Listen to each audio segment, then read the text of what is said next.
what the first Adam did affected directly the lives of all his people to the end of time. What the last Adam did affects directly the lives of his people to the end of time. The great Scottish preacher, rural pastor, tremendous intellectual, great Hebraist, Thomas Boston, is discussing the contrast between the two Adams, first Adam and last Adam. And he says you could bring up a moral issue, an ethical issue, and say, wasn't it unfair that we're born into a fallen race, as Romans 5:12-21 clearly teaches, because of what our ancestor did, our representative in the covenant, namely Adam. That's why we get sick and die. How fair is that?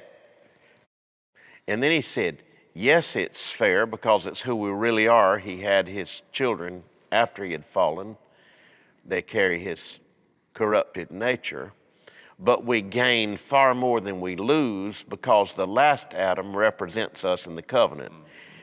As by one man sin entered the world and sin brought guilt and death, so by one man there's righteousness of God, his obedience and forgiveness and life eternal. So he says what we gain, if we're willing to believe in Christ, in him as the last Adam is so massively more than what we lose in being connected to the first Adam. Let's be grateful for the principle of representation that you have in Romans 5:12-21 and 1 Corinthians 15. So that's quite crucial to the two representatives of the human race. But one of